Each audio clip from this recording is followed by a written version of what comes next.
있으니 헤아리랴. 아멘. 우리가 욥기 공부해가고 있는데 욥기에서 가장 많이 다루는 것들이 뭐냐 하면 소위 권선징악 혹은 죄를 지은 사람 벌을 받아야 된다. 네가 뭔가 죄를 지었기 때문에 이런 벌을 경험하는 거다.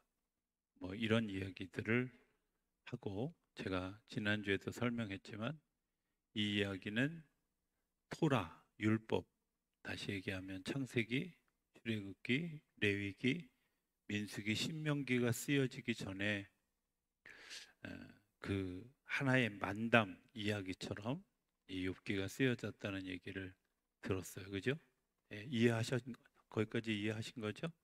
자, 그러면 지금 이 이야기는 구원받은 사람들이 경험하는 이야기일까요? 아니면 구원받지 못한 믿지 않는 사람들에게 들려주는 이야기일까요?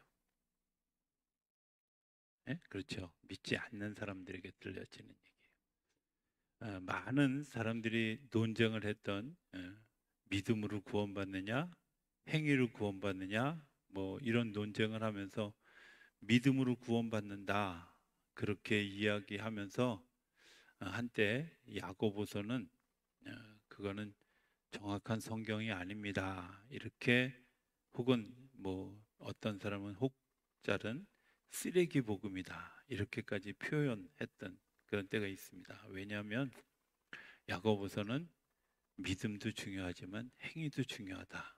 이렇게 생각하니까, 이렇게 이야기하니까. 그런데 쓰여진 대상이 달라요. 쓰여진 대상이 어떤 것이냐? 우리가 누구에게 이 이야기가 전해졌냐? 특별히 신약성경에는, 신약성경 원래 제목에는 마태가 전한 복음서, 또 마가가 전한 복음서, 또 누가가 전한 복음서, 요한이 전한 복음서, 또 로마서부터는 로마 사람들에게 보내는 편지, 그게 로마서예요. 야고보서는 뭐예요? 야고보서, 야고보가 쓴 책인데 1장 1절에 보면 야고보는, 주의 종 야고보는 누구에게 편지를 쓰냐면 흩어져 있는 이스라엘 민족들에게, 믿음을 가지고 있는 사람들에게 편지를 쓰는 거예요. 그러니까 대상이 뭐예요? 바울은 로마 사람들에게 편지를 쓴 거고요. 복음을 전하려고, 복음을 설명하려고. 갈라디아서는 갈라디아 사람들에게 보내려고 한 건데, 야고보서는 이미 믿음을 가지고 살아가는 사람들이 그 믿음을 잘 지키는 게 어떻게 살아가는 거냐, 이걸 설명하려고 야고보서를 쳤어요. 그러다 보니까 야고보에서는 구원받는 이야기를 따로 쓸 필요가 있을까요? 없어요. 그러니까 믿음은, 여러분들 믿음은 어떤 사람들이냐? 그 믿음을 가지고 사는 사람들입니다. 그래서 행위가 중요하게 적용된 거예요. 이제 이런 성경을, 배경을 좀 알면 성경을 잘 우리가 이해하는데 도움이 된다고 생각이 되어지요. 지난 어제죠, 어제 우리 책대회를 하는데 몇 목사님들과 이야기를 하면서 책 읽는 얘기를 이렇게 하다가 몇몇 목사님들이, 목사님 우리 책 읽는 독서 모임을 좀 목사님이 좀 주관해서 해주셨으면 좋겠습니다. 야, 나 안경만 꼈지 책 안 읽어. 이제 이러고 피하려고 했는데 어찌됐든 뭐 다음 주에 속초 가서 해결하기로 했어요. 근데 이제 이런 거거든요. 우리가 문학 작품을 읽는 것과 성경을 읽는 것과 혹은 논설문을 읽는 방법이 다르거든요. 문학 작품을 읽는 방법은 뭐냐? 이렇게 읽는 거예요. 책을 읽을 때 이 저자가 이 글을 통해서 하고 싶은 이야기가 뭐야? 그거를 반, 더 반, 더 반, 그래서 나중에 한 줄로도 정리를 할 수 있게 읽는 게 문학 작품을 읽는 방법이에요. 그 주제가 뭔지. 근데 논술은 그렇게 읽으면 안 돼요. 성경도 그렇게 읽으면 안 돼요. 성경은 어떻게 읽느냐? 누구에게 썼느냐? 어떤 배경을 가졌느냐? 그리고 어떤 문체를 가졌느냐? 그리고 어떤 마음을 가졌느냐? 이게 되게 중요한 거예요. 저자가 다 다르잖아요. 모세오경을 모세가 썼다고 하더라도 모세가 쓰면서 하나님이 모세를 통해서 감동을 준 이야기를 모세가 써내려간 거예요. 그렇죠? 여러분들 제가 감동받은 이야기를 똑같은 사건을 보았어도 제가 본 것을 쓰는 것과 우리 김병문 장로님이 보신 것을 김병문 장로님이 필체로 쓰는 것과 같을까요? 사건은 똑같지만 보는 시각에 따라 조금씩 다를 수 있잖아. 그렇죠? 그런 것처럼 우리가 욥기를 이해할 때 자, 욥기에서 가장 결여되어 있는 것이 뭐냐? 왜 이렇게 권선징악 또 인과응보 이런 것들이 굉장히 강조되냐면 이 시대에 없는 게 하나 있는데 그게 뭐냐? 번제라고는 했지만 제재 또 내 죄를 사해주는 보혈의 능력 이런 것들이 없는 거예요. 이해되시나요? 지금 우리가 이 욥기를 구약적인 관점에서 읽어야지 신약적인 관점에서 아니 저거 다 주님 앞에 고하기만 하면 예수님의 보혈로 다 사해 주시는데 도대체 저런 논쟁을 왜 하고 있어? 이렇게 생각하지만 사실은 그때 이런 게 없었던 거예요. 이런 관점에서 보면 여기는 지역으로 얘기하면 가나안 땅일까요? 애굽 땅일까요? 너무 죄송합니다. 너무 어려운 질문을. 자, 이 사람들이 애굽에서 사는 사람들의 심정대로 살았을까요? 아니면 가나안 땅의 사람들처럼 살았을까요? 이것도 어렵죠. 예. 세상 사람의 방식대로 살고 있을 걸까요? 아니면 하나님 구원받은 사람들의 방식으로 살고 있을 걸까요? 예, 그렇죠. 네. 애굽이나 그 말인데 참 내가 이 쉬운 말을 너무 어렵게 해서 죄송합니다. 애굽 사람들의 방식으로 살고 있는 거예요. 애굽 사람들의 방식 속에는 어떤 일이 있었냐면 출애굽기 2장에 이런 얘기가 나오죠. 어느 날 모세가 궁 밖에 나갔는데 애굽 사람이 자기 백성을 괴롭히는 일을 보았어요. 애굽에서 일어난 이야기를 하는 거예요. 그런데 모세가 화가 났어요. 아니 감히 우리 민족을 괴롭혀? 그리고 그 애굽의 군인을 쳐 죽였어요. 모세가 힘이 셌을까요? 예, 셌으니까 죽였겠지. 어찌됐든 죽였어. 자, 그리고 왕에 있는 사람이니까 왕자니까 면책 특권이 있어서 그랬는지 어쩐지 모르지만 집에 들어갔다가 그 다음날 또 나왔는데 이번에는 자기네 민족끼리 싸우는 거예요. 그러니까 모세가 가서 뭐라 그랬어요? 가서 싸우지 마. 이렇게 이야기를 했어요. 그러니까 그 사람들이 뭐라고 얘기하냐면 누가 너를 이제 우리 재판관으로 삼았어? 저 애국 군사처럼 우리도 죽일 거야? 이렇게 반발했어요.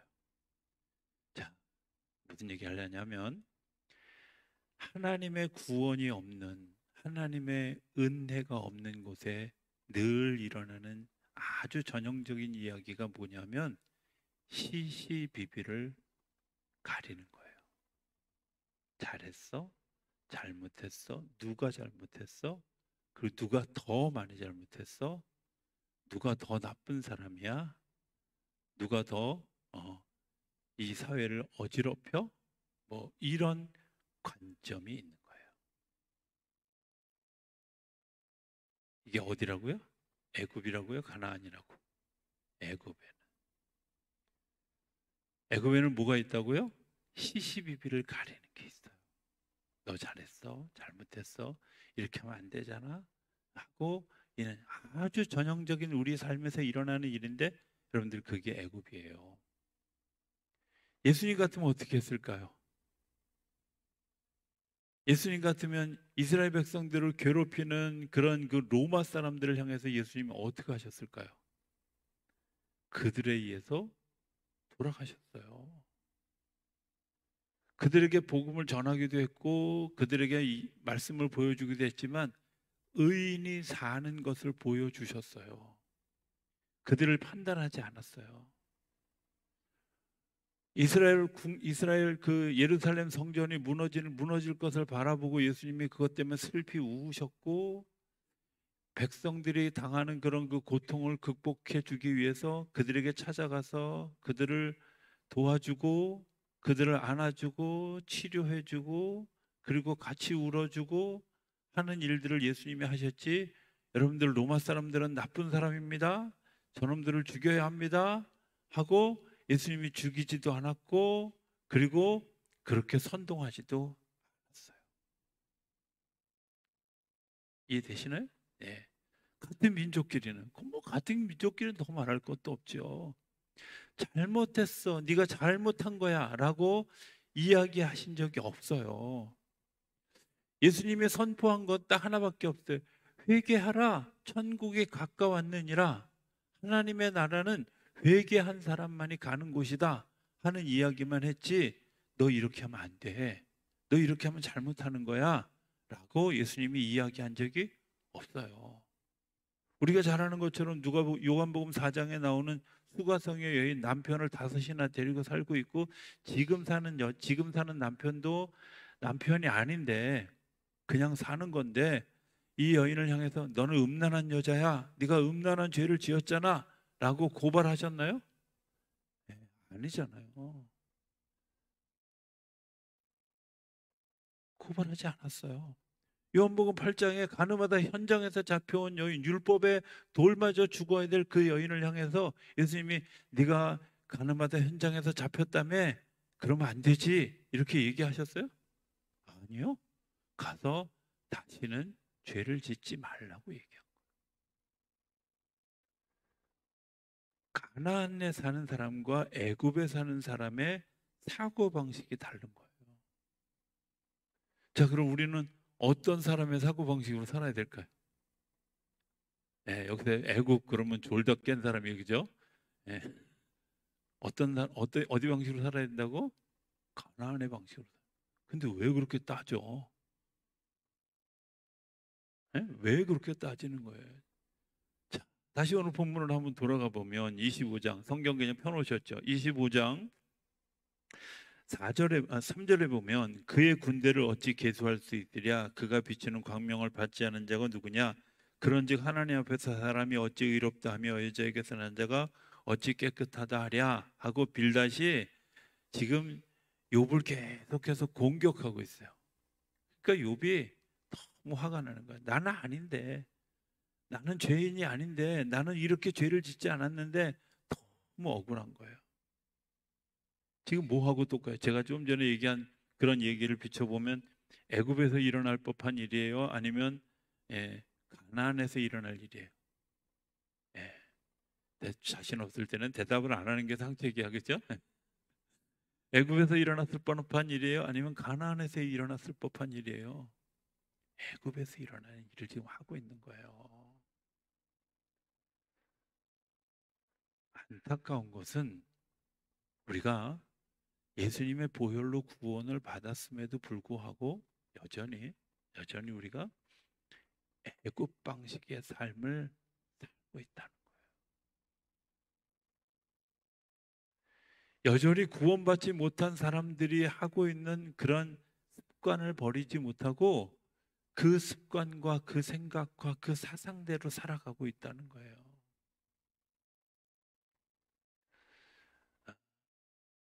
목회를 하면서는 가끔은 마음이 힘들 때가 되게 많아요. 그러니까 그냥 우리 목사님이 속이 좁아서 그런 생각을 했는가 보다라는 걸 안 하려고 지금 제가 미리 이렇게 포석을 싹 까는 거예요. 그러니까 잘 이해하세요. 그 다음 얘기가 좀 메가톤급이라 제가. 어떤 목사님 사모님 뭐라고 얘기하시냐면, 목사는 배신을 먹고 산다고, 배신이 주식이라고. 예. 또 어떤 분 졸다 깨가지고 새로 나온 쌀 이름이 배신인가 보다 이렇게 생각하시면 곤란합니다. 저는 그런데 너무 진짜 속삭이는 교인이 있었어요. 근데 제 마음속에 어떤 마음이냐, 하나님, 저럴 때 가끔 벼락이라도 한번 좀 쓰시지요. 뭐 이런 마음이 한번 딱 있었어요. 표현도 못하고 그냥 이렇게. 근데 하나님 뭐라 그러시냐면 어, 너도 그 옆에 있을래? 이러시지 않고 뭐라고 얘기하시냐면 그래서 내가 그 벼락을 막으려고 십자가를 졌다. 내가 그 벼락을 사용하지 않으려고 십자가를 지셨다.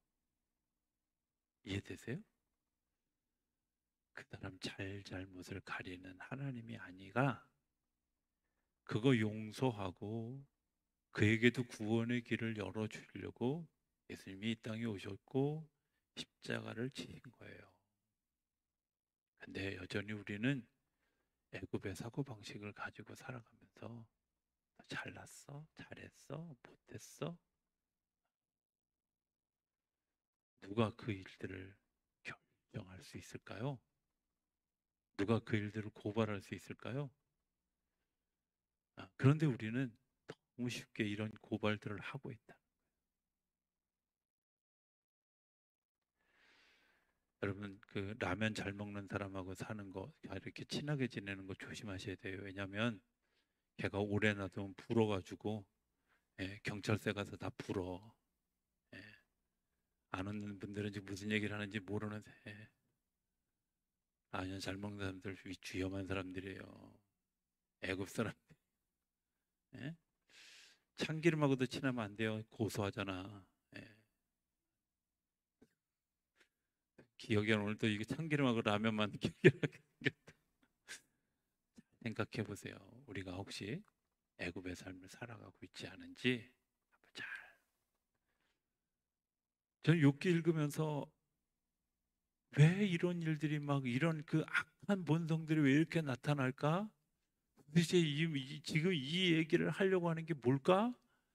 예. 같은 얘기가 반복되어지는 것 같고 같은 싸움이 반복되어지는 것 같은데 도대체 이 싸움의 근원이 뭘까? 여기서 진짜 이야기하려고 하는 게 뭘까? 생각해 보면 우리에게 없는 게 하나 있는데 그게 뭐예요? 구원의 은혜야. 십자가의 보혈의 은혜. 애굽 생활과 가나안으로 출발하는 생활에 분기점이 있어요. 자, 분기점이 어디일까요? 제가 또 어려운 말을 썼군요. 자, 애굽 사람과 애굽 사람이 아닌 사람과를 나누는 이렇게 줄이 있어요. 이 줄이 뭐예요? 사지선다을 하겠습니다. 자, 1번 10가지 재앙을 받고 있는 사람들.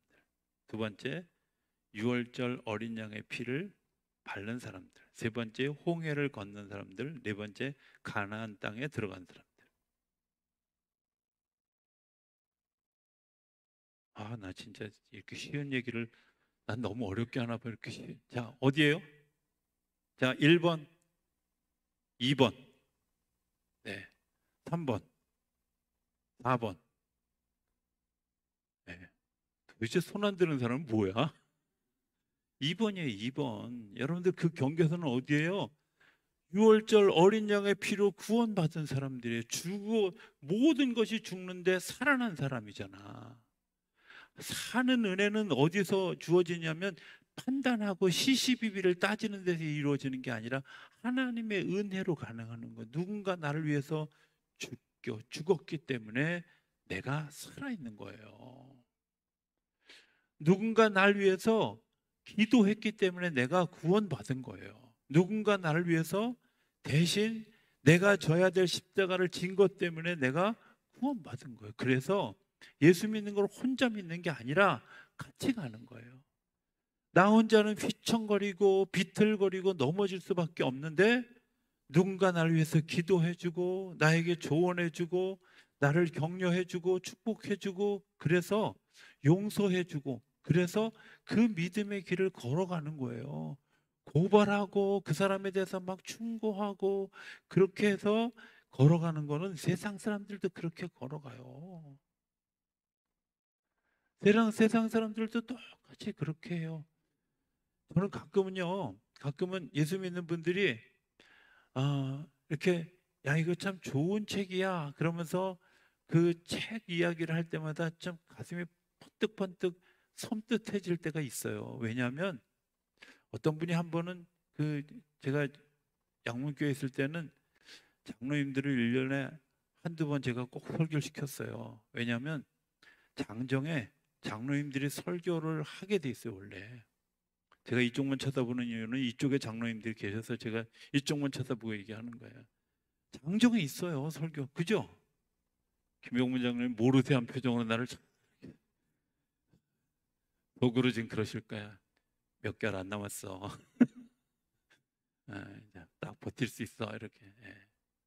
근데요, 어떤 분이 한 번 시켰더니 좋은 생각이라고 하는 책에서 나온 이야기를 꺼내서 예화를 들었어요. 근데 제가 그 예화를 들으면서 아, 저렇게 설교하면 안 되는데 이런 생각이 든 거예요. 좋은 이야기와 구원받은 이야기는 달라요. 이해되세요? 네. 여러분들 이거 되게 까다롭기도 하지만 굉장히 단순하고 진리예요. 좋은 사람과 구원받은 사람과 달라요. 좋은 사람이 구원받을까요? 아닐 수도 있어요. 예외도 있어요. 어떤 사람이 구원받느냐면 하나님의 은혜를 알고 그 은혜에 내가 아멘하고 문설주에 양의 피를 바른 경험이 있는 사람이에요. 이게 굉장히 중요한 믿음의 도구예요. 두 번째, 하나님의 부르심을 받는 선지자나 예언자들의 특징은 뭐냐면 직업으로 하느냐, 소명으로 하느냐예요.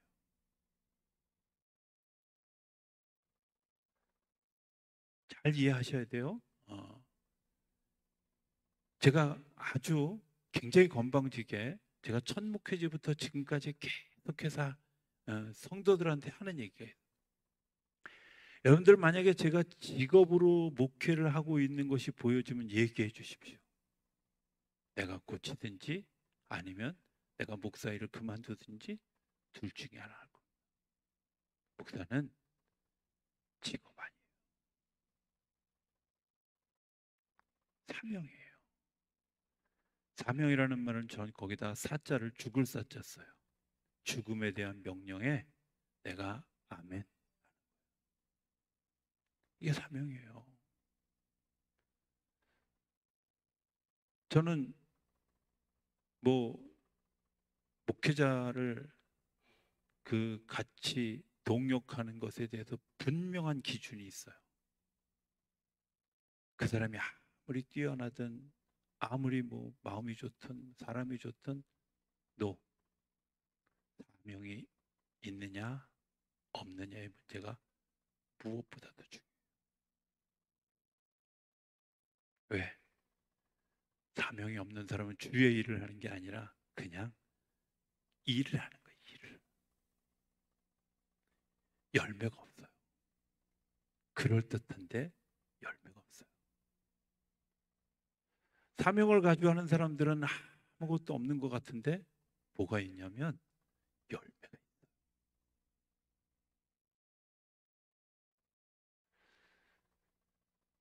목회 초창기 시절에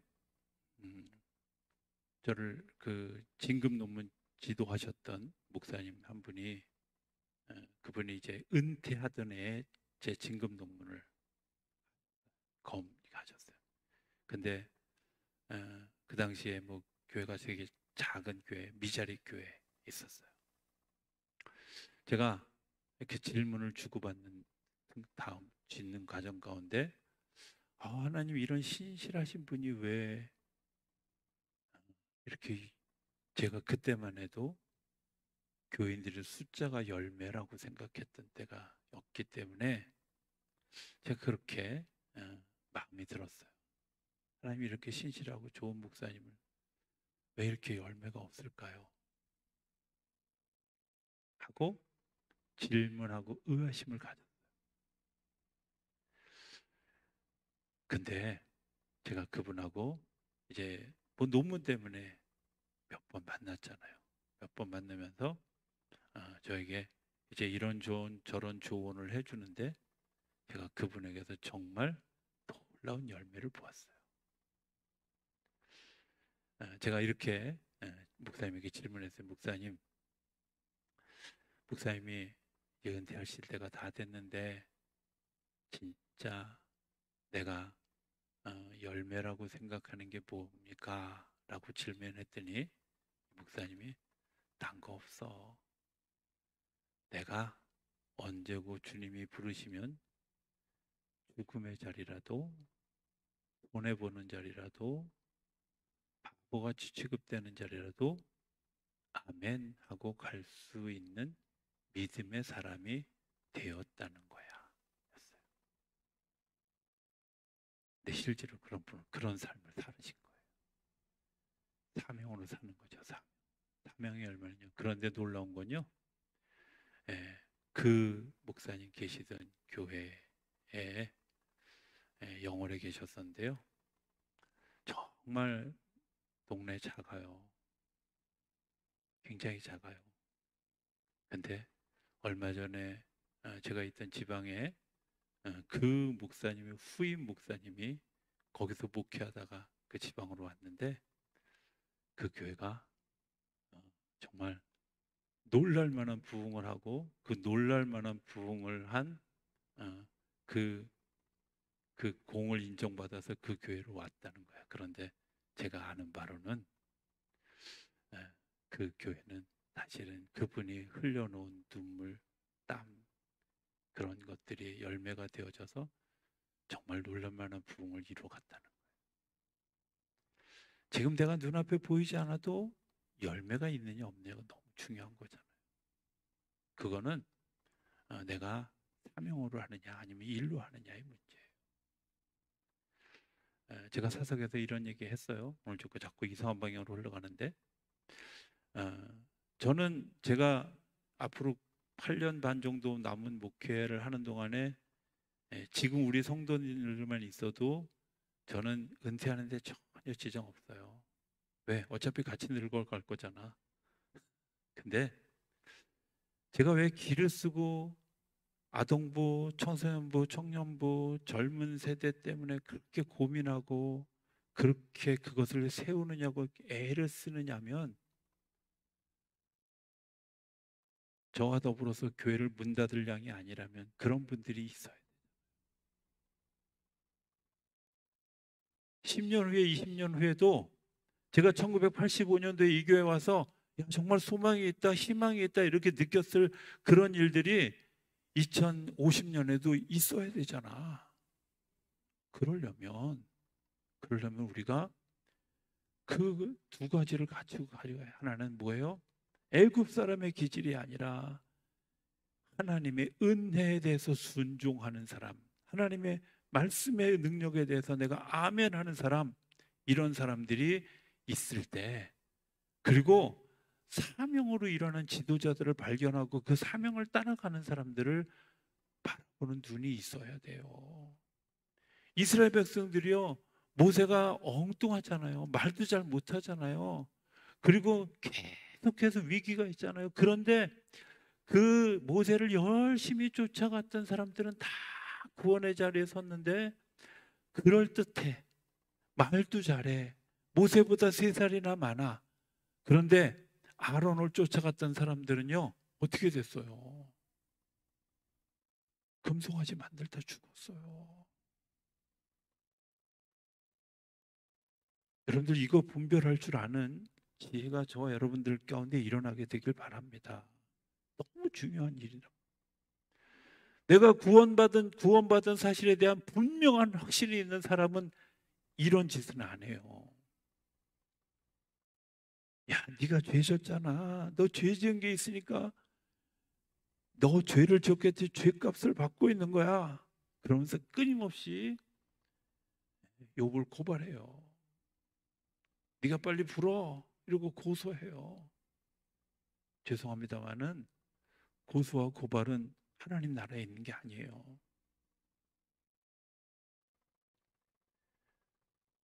고소와 고발은 하나님 나라가 아니라 애굽에서 있는, 하나님 나라에 있는 또 다른 대용품 문제 아세요? 용서하고 축복하는 거예요. 감사하는,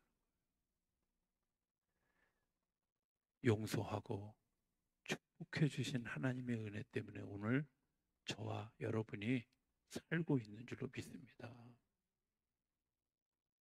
따지지 마세요. 잘했다 잘못했다 판단하지 마세요. 그럼 도대체 우린 뭡니까? 라고 질문하지만 여러분들, 우리가 기억해야 될 것이 있어요. 이게 하나님의 뜻인지 아닌지를 분별하는 지혜가 있어야 돼요. 자, 하나님의 뜻인지 아닌지를 분별하는 지혜, 어떻게 알 수 있을까요? 그건 하나님의 시선으로 세상을 바라볼 수 있어야 돼요. 내가 하나님의 시선으로 세상을 바라보지 못하는 이유는 뭐냐면 이런 거예요. 내가 땅에서 하늘을 보고 있기 때문에 그래요. 땅에서 하늘을 보면 하늘이 다 보일까요? 아니면 부분적으로 보일까요? 예, 내가 오늘 왜 이렇게 질문이 많은지 몰라, 그죠? 근데 땅에서 하늘을 보면요, 당연히 좁아. 그런데 하늘에서 땅을 보면 다 보여. 하나님이 도대체 무슨 계획을 가지고 있는지 우리가 하나님의 시선에서 이 땅을 좀 보아야 돼요. 하나님의 시선에서 사람을 보고, 하나님의 시선에서 사건을 보고, 하나님의 시선에서 내일을 보고, 하나님의 시선에서 과거를 봐야, 아, 하나님의 계획이 여기 있구나, 이걸 아는데 자꾸 사람의 시선에서 보는, 애굽 사람, 유대 사람, 유대 사람끼리 왜 싸워? 싸웠으니까, 죽였으니까 내가 그거 벌을 피하기 위해서 광야로 도망가서 40년 동안 살면서 그 삶을 살아가는 동안에 뭐가 없어요? 소명이 없는 거예요. 내가 무엇을 위해서 살고 무엇을 위해서 죽어야 될지를 모르는 거예요. 제가 오늘 진짜 하고 싶었던 얘기를 지금부터 할 얘기를. 욥과 욥의 친구들이 진짜 없었던 게 하나 있는데, 그게 뭐냐면 내 삶의 주인이 누구인지를 모르는 거예요. 내 삶의 주인이 이제 나다 이렇게 생각하니까 선 악을 구분하고 잘잘못을 따지고 이러는 거예요. 그런데 내 삶의 주인이 하나님이십니다, 이러면 태도가 달라져요. 생각이 달라져요. 삶을 사는 방법이 달라져요. 여러분들의 삶의 주인이 누구이십니까? 냉정하게 대답하지 말고 제가 알면 안 되니까 냉정하게 한번 물어보세요. 여러분들의 삶의 주인이 예수님이십니까? 여러분들의 삶의 주인이 하나님이십니까? 네. 그럼 여러분들 하나님의 나라의 백성이에요. 그런데 에이, 그런 게 어딨어, 내가 주인이지. 죄송합니다. 애굽에서 아직도 사시고 계시는 분들, 아직도 구원의 은혜를 경험하지 못한 사람들입니다. 아직도 내가 구원의 은혜를 혹시 경험했다 할지라도 내 짐을 싸고 애굽을 탈출해서 가나안으로 따라가지 못하고, 따라가면서도 여전히 아유, 이 길은 왜 이렇게 험해, 홍해가 막혔네, 물이 없네, 뭐, 에? 왜 맨날 우리는 푸성기만 주네, 이러면서 불평하고 불만하는 사람들은 그래도 구원받은 백성들인데요, 언젠가 떨어질지 모르는 사람들이야. 그러나 그렇더라도 그분들은 뭐가 있어요? 그래, 내가 여기는 살 곳이 아니야 하고 짐보따리 싸들고 애굽을 출발한 사람들은 구원받은 백성이에요. 그런데 여전히 애굽의 사고방식으로 살아가는 사람들은 거기 머물러 있어요. 주인이 누구예요? 하나님이 나의 삶의 주인이시라는 사실을 분명히 하면 하나님이 나에게 구원의 방법을 가르쳐 주었을 때 네 하고 따라가는.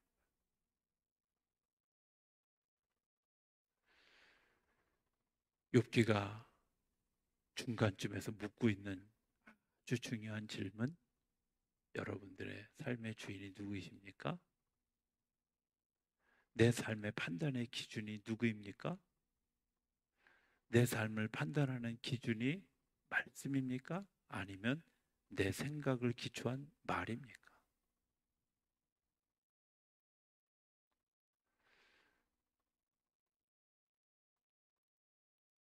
저는 자주 이렇게 설교해 왔고 또 그렇게 살아가고 있다고 저는 믿습니다. 그런데 제 말이, 제 생각이 기준이지 않았어요. 어떤 때에도 말씀이 기준이었어요. 그게 너무 중요했어요. 에피소드 얘기 하나만 하고 오늘 말씀을 좀 마쳤으면 좋겠습니다.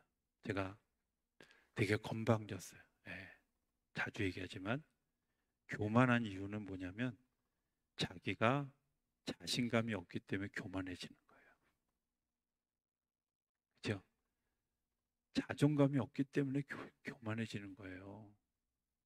원래 잘 익은 벼는 머리를 숙이게 돼 있어요. 근데 교만하게 고개를 쳐드는 거는 아직 덜 익었다는 얘기예요. 제가 굉장히 덜 익었어요. 지금도 좀 덜 익었는데, 지금도 덜 익었는데 옛날에는 얼마나 덜 익었겠어요. 목회할 때부터 얼마나 건방을 떨었냐면, 야, 내가 교회를 나가면 막 그냥 교회가 막 부흥할 것처럼 그렇게 착각을 했어요. 근데 이유가 어찌됐든 뭐 어쨌든 성장하지 못한다는 그 시골 교회에서 막 성장하고 그러니까 막 제가 또 자주 잘난 게 아주 좀 이렇게 더 승화되면서 제가 뭐라 그랬냐면 아주 사석에서 제가 자주 뭐라고 얘기했냐면 나는 절대 어디 교회 갈 때 이력서 내고 내가 무슨 취직 시험 보는 것도 아니고 나 그런 거 절대 안 해. 이러고 돌아다녔어요.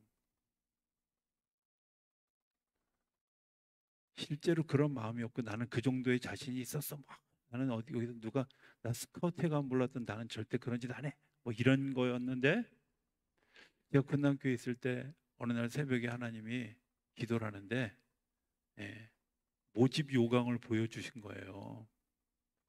그래서 제가 첫 마디가 뭐라 했냐 하나님 저 이런 거 안 해요. 제가 이걸 얼마나 떠들고 다녔는데 내가 이거 하면 완전히 나는 진짜 예, 이게 뭐 그잖아요. 생각해봐요. 그럼 얼마나 많이 떠들고 다녔. 근데 계속해서 그 환상이 떠나질 않아. 더 재밌는 건 거기에 중요한 부분들을 제가 이렇게 보고 감리교 홈페이지에 와서 보니까 홈페이지에 똑같은 공고문이 있는 거예요. 똑같은 공고문이 살짝 의심이 들어서 아내에게 가서 어, 질문을 하면서 뭐라고 그랬냐면 하나님께 하나님 이게 제가 제 말을 번복하려면 그래도 근거가 있어야 되잖아요. 아내가 동의하면 할게요. 그리고 기도하고 제가 아내한테 물어봤더니 아내도 정말 별로 그렇게 가능성 없는 건데 아내가 딱 제가 제 마음에 딱 짚었던 그 부분을 딱 짚으면서 여기는 한번 도전해 볼 것 같아. 이런 마음을 동의했어요. 근데 신기하죠. 그게 2주 전에 봐야 되는데 저희가 열흘 전에 봤어요. 왜냐하면 건강진단서를 내야 되는데 보통 종합병원에서 건강진단서 그때는 2주 걸렸대요. 근데 우리 동네는 종합병원이 없고 그 보건소 같은 의료원이 있잖아요. 근데 그 의료원은 일주일 만에 되더만요. 제가 시골에 살아서 혜택을 받고 어찌됐든 어찌어찌 해가지고 원서를 넣고 그 안에도 뭐 중간에도 많은 사건들과 간증거리가 있는데 어찌어찌 해서 제가 그 지원한 사람 중에 1등해서 제가 양문교회 왔어요. 근데 여전히 문제가 있잖아. 뭐가 문제가 있어요? 큰 소리 쳤던 사람들이 힘 예배 와가지고 누가 그랬어요. 옆구리 크죠. 너 엄마 이력서 안 쓴다며. 그가 얼마나 뜨거웠는지. 근데 하나님 왜 그러셨을까? 내 말이 아니라 하나님의 말씀이.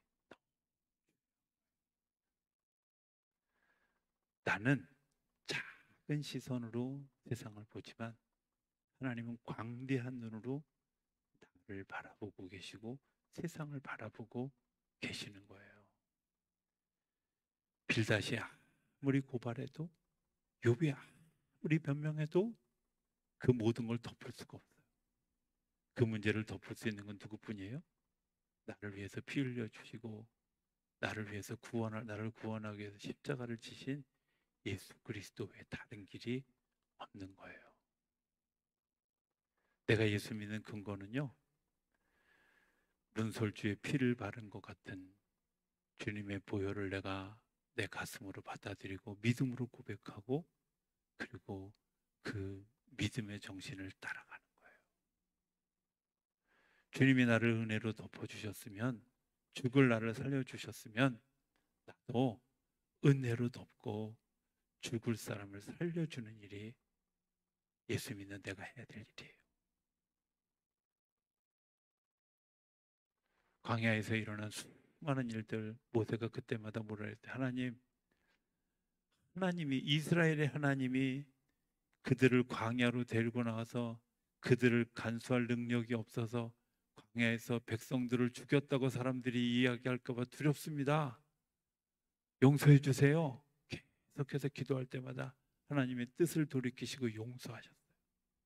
그게 하나님의 마음, 하나님의 나라의 삶의 방식이에요. 용서하고 축복하고 격려하는 것, 가나안의 삶의 방식인 줄로 믿습니다. 내가 지금은 잘 이해되지 않으신가요? 네, 괜찮습니다. 하나님의 시간이 지나면서 그게 이해되어지고 납득되어지고 해석되어지는 때가 있으리라고 믿습니다. 왜냐하면 하나님은 처음과 나중이 되어지시는 것뿐만 아니라 그 모든 걸 다 보고 계시기 때문에 그래요. 지금 우리가 욥기 42장 중에 이제 오늘 26장까지를 지나갔잖아요. 어떤 일이 일어날까요? 궁금하죠? 네, 저도 궁금해요. 다음 주 한 주 쉬고 그 다음 주 이어서 이제 굉장히 스펙타클한 일들이 벌어질 겁니다. 놀라운 일들이 우리 안에 일어나는데, 여러분들 이제 좀 지금부터는 정신을 바짝 차리지 않으시면 욥기 이해하는데 좀 어렵습니다. 사실 욥기를 제가 준비하면서 괜히 시작했다. 너무 어려워. 정말 너무 어려워요. 제가 딱 오늘 설교 끝나고 나면 목요일 날 아침에 주일 날 거 준비를 해야 되는데, 제일 먼저 욥기 제가 읽어야 될 페이지를 먼저 읽고 거기서부터 다시 시작해서 끝에까지 읽었다가 다시 1장부터 다시 시작해서 이거를 한 주간에 욥기 1장부터 42장까지를 한 3번은 읽나 봐. 너무 어려워. 근데 그럼에도 불구하고 하나님이 놀라운 일들을 열어가게 하실 줄로 믿습니다. 그래서 저와 여러분 모두가 구원의 백성이 되어지는 것뿐만 아니라 하나님의 갑절의 복을 누리는 그런 역사가 우리 욥기 마치는 날 우리 모두 가운데 일어나게 되기를 주의 이름으로 축복합니다.